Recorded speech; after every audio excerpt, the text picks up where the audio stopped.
आप सभी को एक बार फिर से नमस्कार। इस ऑनलाइन क्लास में क्लास 11th मैथमेटिक्स पहला चैप्टर हम लोग डिस्कस कर रहे हैं। पिछले वीडियोस तक हमने एक्सरसाइज 1.5 तक डिस्कस किया था कॉम्प्लीमेंट से रिलेटेड।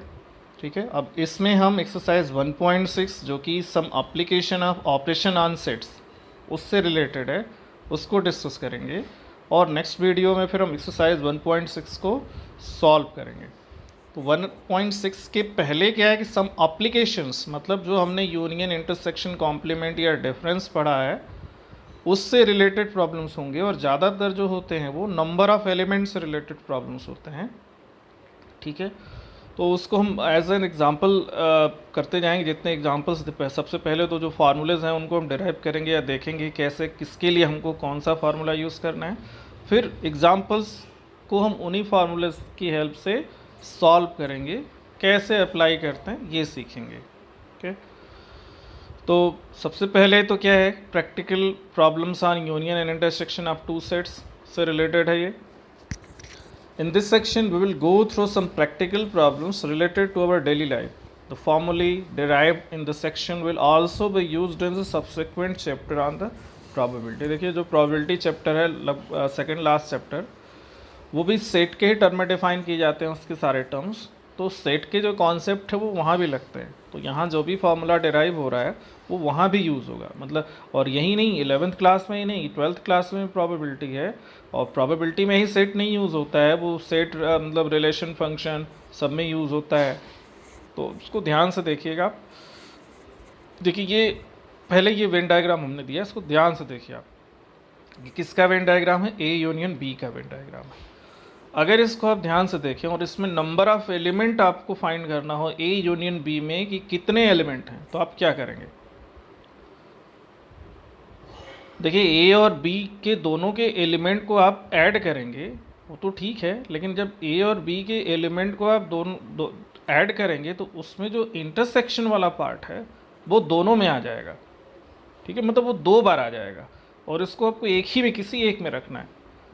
तो क्या करना होगा आपको, दोनों सेट्स को ऐड करके इंटरसेक्शन को एक बार उसमें से माइनस करना होगा, ताकि आपको ए यूनियन में वो एक डिस्टिंक्ट एलिमेंट मिले। तो वही चीज़ यहाँ पे, अब देखिए ये इंटरसेक्शन दो बार आएगा उसमें, तो इसको हमको एक बार उससे निकालना होगा। तो वही चीज़ यहाँ पे है। If A and B are finite sets then n A U, n means number of element, ये कार्डिनल नंबर होता है, नंबर ऑफ एलिमेंट से रिलेटेड होता है। तो n A union B is n A plus n B minus n A intersection B. Intersection को एक बार उससे हटाया गया है ताकि वो डिस्टिंक्ट एलिमेंट को ही, मतलब वो रिपीटेशन नहीं हो चुकी। अगर इसको रखेंगे तो वो दो बार आएंगे, क्योंकि सेट में अलाउड नहीं है, इसलिए उसको हमने हटा दिया। अब जो ए यूनियन बी का मतलब होता है वो होता है at least one of A or B.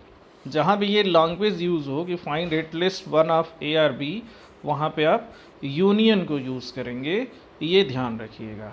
Next देखिए, अब अगर ये जो सेट्स हैं ए और बी, ये डिसजॉइंट सेट्स हैं, जैसे कि इस वेन डायग्राम में देखिए, there is nothing common to both. तो एन ए इंटरसेक्शन बी क्या हो जाएगा, ए इंटरसेक्शन बी 5 होगा, उसमें कोई एलिमेंट नहीं होगा, तो एन ए इंटरसेक्शन बी 0 हो जाएगा। तो ये जो पिछला फार्मूला था एन ए यूनियन बी, वो n A plus n B में रिड्यूस हो जाएगा, क्योंकि इंटरसेक्शन वाला पार्ट उसमें 0 हो जाएगा। ठीक है, अब ये नेक्स्ट वेन डायग्राम है, इसमें देखिए, इसमें अब उसी चीज़ को अलग तरह से दिखाया, जो यूनियन वाला जो पोर्शन था उस अलग तरह से दिखाया गया है। क्या है इसमें, देखिए ए माइनस बी है लेफ्ट में, बी माइनस ए है राइट में, और बीच में ए इंटरसेक्शन बी है। और इन तीनों को अगर आप ध्यान से देखें तो तीनों ही क्या है, डिसजॉइंट हैं। A minus B, A intersection B और बी माइनस ए क्या है, सब डिसजॉइंट। तो अगर इनके हेल्प से हमको यूनियन का फार्मूला निकालना हो कि यूनियन में कितने एलिमेंट्स होंगे, तो इन तीनों के नंबर ऑफ एलिमेंट को हम ऐड कर देंगे, जैसे यहाँ है देखिए। तो n A union B is equal to n A minus B plus n A intersection B plus n B minus A, ये हो गया। अब अगर हमको इसमें से किसी एक का निकालना हो, जैसे ए का ही निकालना हो, तो हम क्या करें, ए में कितने एलिमेंट हैं, इसका मतलब n A minus B plus n A intersection B, मतलब ये जो पहले दोनों ऐड किए हुए हैं वो क्या हो जाएगा, एन ए हो जाएगा। ठीक है, दूसरा n minus n B minus A में अगर हम फिर से n A intersection B subtract कर दें तो वो एन बी हो जाएगा, मतलब ऐड कर दें और सब्ट्रैक्ट भी कर दें तो वो एन बी हो जाएगा। तो फिर वही फार्मूला हमको फिर से मिल जाएगा जो हमने पहला देखा था। ये देखिए आप ध्यान से इसमें, अब इसमें देखिए ए इंटरसेक्शन बी को ऐड भी किया गया और सब्ट्रैक्ट भी किया गया है। तो पहला दूसरा मिल के एन ए हो गया, तीसरा और चौथा मिल के एन बी हो गया, और जो सब्ट्रैक्ट किया हुआ पोर्शन है एन इंटरसेक्शन बी वो बच गया। मतलब वही फिर से वन वाला फॉर्म यहाँ वेरीफाई हो जाता है। क्या है वो? N A union B is equal to n A plus n B minus n A intersection B. लेकिन इसको अलग फॉर्म से, अब देखिए ये तीन सेट के लिए है। If A B and C are finite sets then n A union B union C, मतलब तीन सेट्स के यूनियन में कितने एलिमेंट होंगे? तो that is n A plus n B plus n C minus n intersection B minus n B intersection C minus n A intersection C plus n A intersection B intersection C. मतलब single single set को add करना है, double double sets के intersection को minus करना है और तीनों के इंटरसेक्शन को ऐड करना है, ये ध्यान रखना। और यहाँ भी वही चीज़ है, ये n A union B union C means n at least one of A B or C. यहाँ समझिए एटलिस्ट वन, तीनों में से कम एक लेना हो तो वहाँ पे आप यूनियन का कॉन्सेप्ट यूज़ करेंगे। तो ऐसे क्वेश्चंस में पूछा जाएगा फाइंड एटलिस्ट, वहाँ आपको यूनियन यूज़ करना होगा। तो देखिए आपने अब तक सिर्फ तीन एक्सप्रेशंस देखे, एन ए यूनियन बी जहाँ पे वो डिसजॉइंट नहीं है, दूसरा एन ए यूनियन बी जब वो डिसजॉइंट है, और तीसरा क्या है, तीन सेट्स के लिए n A union B union C. अब आगे हम बढ़ते हैं, नेक्स्ट एक्सप्रेशन क्या होगा? देखिए एन, अब इसको उस डेरिवेशन में भी डिस्कस किए थे, यहाँ भी वही चीज़ है। वेन डायग्राम से देखिए, अब ये चीज़ तो पहले ही बताई, अगर ए को हमको निकालना है तो ए माइनस बी और उसके साथ ए इंटरसेक्शन बी को मिलाएंगे। तो अगर सेट ए को लिखना है तो A minus B union A intersection B, और नंबर ऑफ एलिमेंट को लिखना है तो n A minus B plus n A intersection B. Similarly अगर हमको बी को लिखना है एन बी, तो वो क्या हो जाएगा, n B minus A plus n A intersection B. और इसका देखिए एक और मीनिंग होती है, अगर इसी से हमको एन ए माइनस बी निकालना हो तो वो क्या हो जाएगा, n A minus n A intersection B. और एन ए माइनस बी की मीनिंग जो होती है वो ओनली ए होती है। मतलब आपको फाइंड करना है, अगर दो प्रोडक्ट हैं आपको फाइंड करना है, find the number of product A, only number of only product ए, तो वहाँ आपको ए माइनस बी निकालना होगा। तो ओनली का मतलब आपको डिफरेंस निकालना है। अब देखिए ये फिर एन बी माइनस ए निकाला है, मतलब ओनली बी, तो n B minus A intersection B, यहाँ एन ए इंटरसेक्शन बी होगा, सिर्फ एन थोड़ा सा मिस्टेक हो गया, n B minus n A intersection B होगा। अब देखिए यहाँ, अब इसके बाद एग्जांपल्स हैं, आप देखिए इनको हम कैसे अप्लाई करेंगे। Example, if x and y are two sets such that x union y has 50 element, x has 28 element and y has 32 element, how many elements does x intersection y has? अब देखिए simple formula best चाहिए, x union y में 50 है, x में 28 हैं, y में 32 हैं, तो इंटरसेक्शन में क्या होगा, तो पहला वाला फार्मूला यहाँ यूज़ हुआ है। तो सोल्यूशन में क्या है, एन एक्स यूनियन वाई 50 है, एन एक्स जो है 28 है, एन वाई 32 है, तो एन एक्स इंटरसेक्शन वाई क्या होगा, तो वही फार्मूला है, n X union Y is equal to n X plus n Y minus n X intersection Y. अब एन एक्स इंटरसेक्शन वाई निकालना है तो इसको आप लेफ्ट साइड में ले आइए, और जो लेफ्ट हैंड साइड में एन एक्स यूनियन वाई उसको राइट में ले आइए। तो देखिए एन एक्स इंटरसेक्शन वाई हो गया n X plus n Y minus n X union Y, मतलब 28 जो कि x में है, 32 जो कि y में है, 50 जो कि यूनियन में है। तो 28 प्लस 32 माइनस 50, तो ये हो जाएगा 60 माइनस 50 10 मतलब उनके इंटरसेक्शन में 10 एलिमेंट्स हैं। तो नेक्स्ट एग्जांपल देखिए, in a school there are 20 teachers who teach mathematics और फिजिक्स। देखिए यहाँ और है, तो और कहाँ यूज़ होता है ये मैंने आपको पहले भी बताया था, सोचिएगा आप। Are these 12 teach mathematics and 4 teach both physics and mathematics, how many teach physics? तो अगर हम x को ले लें, number of teachers teaching physics, mathematics और y इक्वल है number of teachers teaching physics, तो आपको x यूनियन y में कितने एलिमेंट हैं, 20 हैं, जो कि r है वो। x में कितने एलिमेंट हैं, 12। x इंटरसेक्शन y में कितने एलिमेंट हैं, 4, और आपको y निकालना है। तो फार्मूला वही है, let m denote the set of teachers who teach mathematics, and अब यहाँ x y न लेके m और p लिया हो, मैथमेटिक्स और physics, and p denote the set of teachers who teach physics. In the statement of the problem the word or gives us a clue of union, मैंने आपको पहले ही बताया था आर का मतलब यूनियन हुआ, and the word and gives the clue of intersection. We therefore have, अब इसमें क्या क्या चीज़ें हैं, एम यूनियन पी 20 है, एन एम 12 है, एम इंटरसेक्शन पी में 4 है, हमको फाइंड करना है एन पी। फार्मूला वही है, एक्स और वाई को यहाँ एम और पी से रिप्लेस कर दिया गया। तो n M union P is equal to n M plus n P minus n M intersection P, we obtain 20। अब देखिए एन एम यूनियन पी 20 है, ये एम एन एम जो है वो 12 हो गया, एन पी फाइंड करना और इंटरसेक्शन में 4 है। तो यहाँ से हमको मिल जा रहा है n P is equal to 12, ठीक है, ये इसकी वैल्यू 12 आती है, मतलब फिजिक्स पढ़ाने वाले 12 टीचर्स हैं। नेक्स्ट एग्जाम्पल देखिए, in a class of 35 student 24 like to play cricket and 16 like to play football. Also each student like to play at least one of the two game, मतलब at least one of the two game मतलब सब मिल गए, इसमें सभी कम से कम एक game खेलते हैं, मतलब ये यूनियन वाला केस हो गया। How many student like to play both cricket and football, और एंड हो गया मतलब इंटरसेक्शन आपको निकालना है, ठीक है।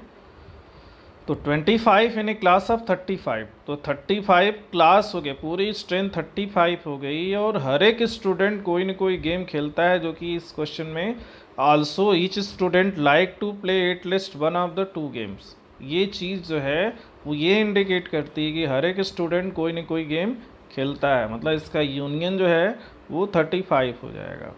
अब देखिए आगे आप, let x be the set of student who like to play cricket and y be the set of student who like to play football. Then x, u and y is the set of student who like to play at least one of the game which is given in the question, and x intersection y is the set of student who like to play both games which is to be find. यही हमको find करना है कितने दोनों game खेलते हैं।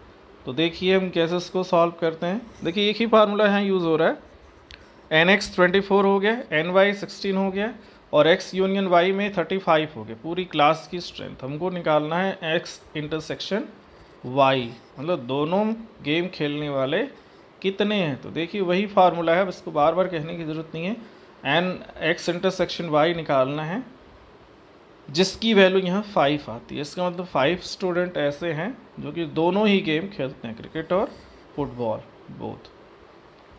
तो अभी तक सिर्फ एक ही फार्मूला यूज़ होते आया है, 3-4 एग्जाम्पल्स हमने देख लिए। अब देखिए next example, in a survey of 400 student in a school, 100 were listed as taking apple juice, 150 as taking orange juice, and 75 were listed as taking both apple as well as orange juice. Find how many student were taking neither apple juice nor orange juice. अब देखिए, अब इसमें क्या है कि let U denote the set of surveyed student and A denote the set of student taking apple juice and B denote the set of student taking orange juice. Then अब U को हमने ले लिया यूनिवर्सल से, मतलब total student जो served है, A को ले लिया हमने एप्पल जूस के लिए और B ले लिया ऑरेंज जूस के लिए। जो डेटा इसमें गिवन है, जैसे इन ए सर्वे ऑफ 400 स्टूडेंट, इसका मतलब एन यू कितना हो गया 400, 100 were listed as taking apple juice, तो n A is equal to 100, 150 as taking orange juice, मतलब n B is equal to 150, 75 were listed as taking both apple as well as orange, मतलब n A intersection B is equal to 75।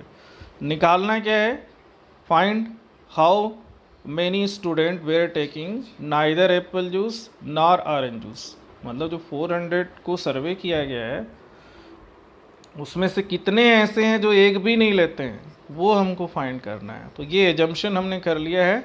अब आगे देखते हैं हम इसमें। अब ये देखिए इसको कैसे बनाया जाएगा।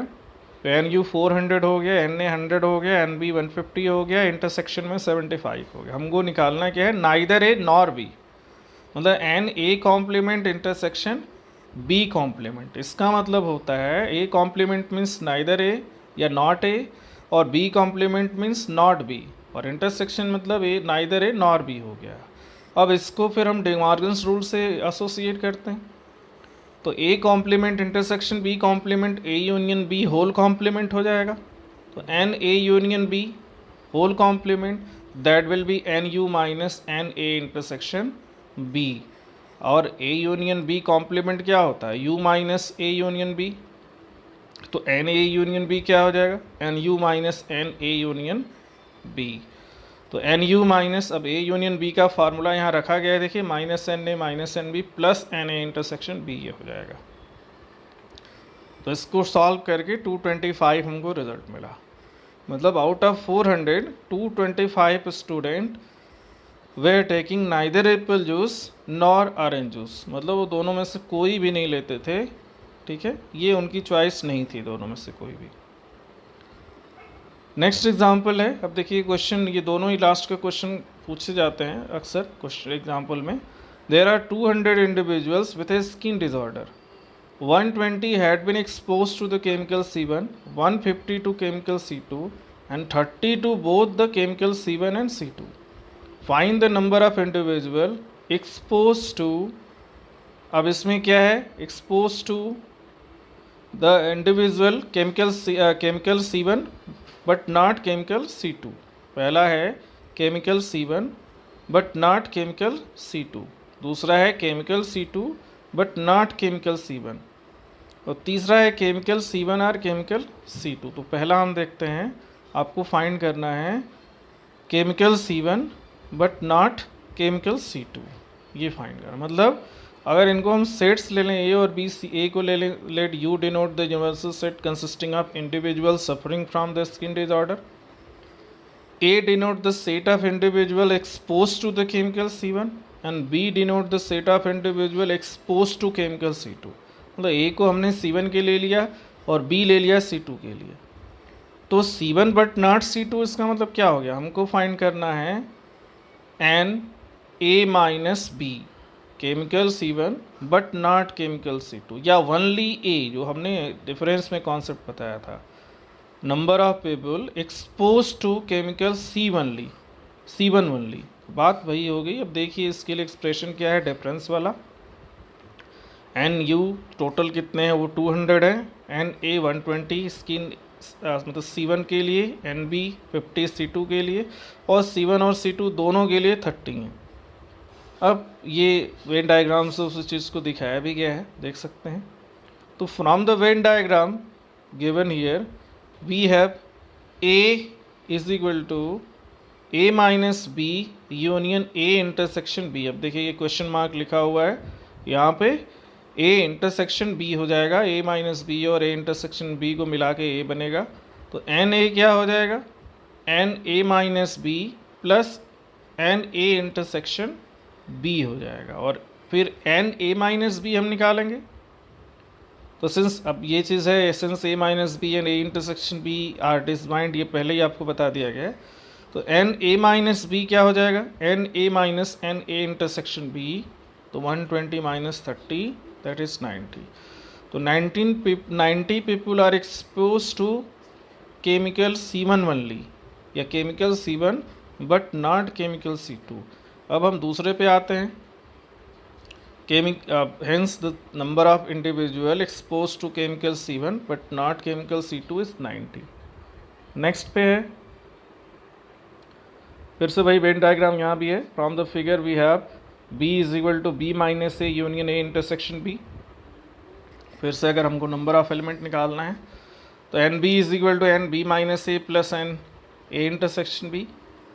अब यहाँ भी वही है चीज़ें, बार बार रिपीटेशन है तो आपको और ज़्यादा क्लैरिटी आएगी। Since B minus A and A intersection B are disjoint, तो n B minus A is equal to n B minus n A intersection B. तो अब एन बी में कितना है, 50 है, और इंटरसेक्शन में 30 है, तो 50 माइनस 30 20। इसका मतलब 20 people are expose to chemical C2 only, are chemical C2 but not C1. Thus, the number of individuals exposed to chemical C2 and not to chemical C1 is 20. अब थर्ड पार्ट पे आते हैं हम। देखिए third part क्या है, either C1 और C2. So the number of individual exposed to either to chemical C1 or to chemical C2, तो आपको बताया गया था कि R जहाँ पे यूज़ होता है वहाँ पे यूनियन हम लेते हैं। तो n A union B that is equal to n A plus n B minus n A intersection B. तो that is 120 plus 50 minus 30 that is 140। तो 140 people are expose to chemical C1 और chemical C2। अब देखिए exercise 1.6 आ गई। अब ये आपको solve करना है इसी सभी कॉन्सेप्ट से, और इसके बाद नेक्स्ट वीडियो हम इनके सॉल्यूशंस लेके आएंगे। ठीक है, तब तक आप इनको बनाइए, कोशिश कीजिए समझने की। आप सभी को धन्यवाद। ओके, तो देखिए ये बहुत ही आसान चीज़ें हैं, और समझने के बाद ही आप एक्सरसाइज को